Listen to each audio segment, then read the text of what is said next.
Radhe Radhe friends, आज इस video में हम सुनाएंगे दशा माता व्रत कथा नंबर 1। एक राजा था, उसकी 2 रानियां थी। बड़ी रानी के संतान नहीं थी। छोटी रानी के पुत्र था। राजा छोटी रानी और राजकुमार को बहुत प्यार करता था। बड़ी रानी छोटी रानी से ईर्ष्या करने लगी। बड़ी रानी राजकुमार के प्राण हर लेना चाहती थी। एक दिन राजकुमार खेलता खेलता बड़ी रानी के चौक में चला गया। बड़ी रानी ने राजकुमार के गले में एक काला सांप डाल दिया। छोटी रानी दशा माता का व्रत करती थी। राजकुमार दशा माता का ही दिया हुआ था। दशा माता की कृपा से राजकुमार के गले में सांप बिना नुकसान पहुंचाए चला गया। दूसरे दिन बड़ी रानी ने लड्डुओं में जहर मिलाकर राजकुमार को खाने के लिए दिए। राजकुमार जैसे ही लड्डू खाने लगा तो दशा माता एक दासी का रूप धारण करके आई और राजकुमार के हाथ से लड्डू छीन लिए। बड़ी रानी का यह बार भी खाली गया।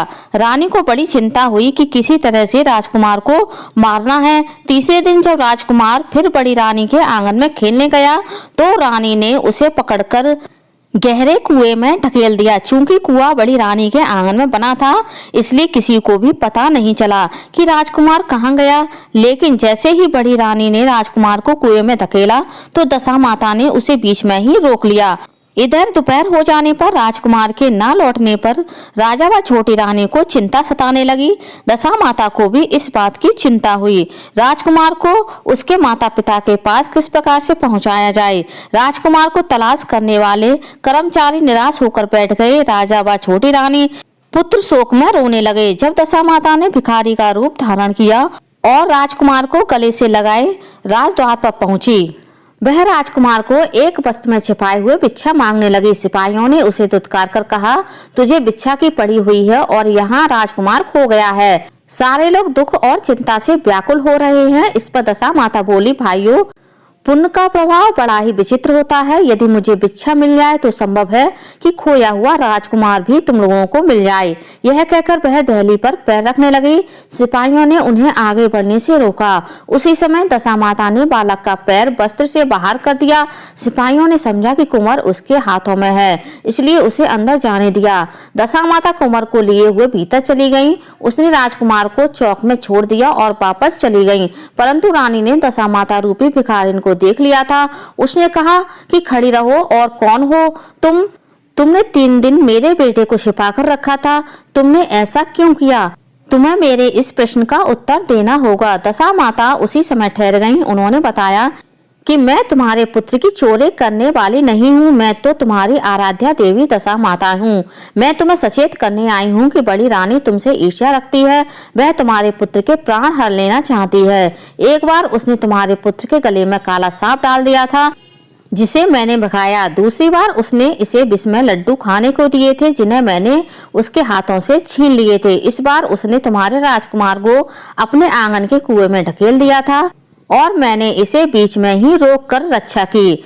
इस समय मैं भिखारिन के भेष में तुम्हें सचेत करने आई हूँ। यह सुनकर छोटी रानी दशा माता के पैरों में गिरकर क्षमा मांगने लगी। छोटी रानी विनती भाव से बोली, जैसी कृपा आपने मुझ पर दर्शन देकर की है, मैं चाहती हूँ कि आप सदैव इस महल में निवास करें। मुझसे जो सेवा पूजा होगी मैं करूंगी। इस पर दशा माता बोली कि मैं किसी घर के आंगन में नहीं रहती हूँ। जो श्रद्धा पूर्वक मेरा ध्यान स्मरण करता है, मैं उसी के हृदय में निवास करती हूँ। मैंने तुम्हें साक्षात दर्शन दिए हैं, इसलिए तुम सुहागिनों को बुलाकर उन्हें यथाविधि आदर सत्कार के साथ भोजन कराओ और नगर में ढिंढोरा पिटवा दो कि सभी लोग मेरा डोरा लें और व्रत करें। इतना कहकर दशा माता अंतर्ध्यान हो गईं। रानी ने उन्हें अपने राज्य की सौभाग्यवती स्त्रियों को निमंत्रण देकर बुलाया और उपटन से लेकर शिरोभूषण श्रृंगार कर उनकी यथाविधि सेवा कर भोजन करवाया और दक्षिणा देकर गहने आदि देकर विदा किया। रानी ने अपने राज्य में ढिंढोरा पिटवा दिया कि सब लोग अब से दशा माता का डोरा लिया करें। बोलिए दशा माता की जय। फ्रेंड्स, दशा माता की कहानी की सभी वीडियो आपको मेरे चैनल पर मिल जाएंगे। लिंक आपको डिस्क्रिप्शन बॉक्स और ऊपर आई बटन में मिल जाएगा। वहां से जाकर के आप वह वीडियो देख सकते हैं। वीडियो आप लोगों को कैसा लगा कमेंट्स करके जरूर बताइएगा। और यदि आप मेरे चैनल सरल पूजा पर पहली बार आए हैं तो प्लीज चैनल को सब्सक्राइब कर लीजिए। वीडियो को ज्यादा से ज्यादा लाइक कीजिए, शेयर कीजिए, साथ ही बेल आइकन को प्रेस कर दीजिए ताकि हमारे आने वाली सारी लेटेस्ट वीडियो की नोटिफिकेशन आप लोगों को टाइम से मिल सके। धन्यवाद फ्रेंड्स। कमेंट्स बॉक्स में दशा माता की जय अवश्य लिखिए। प्रेम से बोलो दशा माता की जय।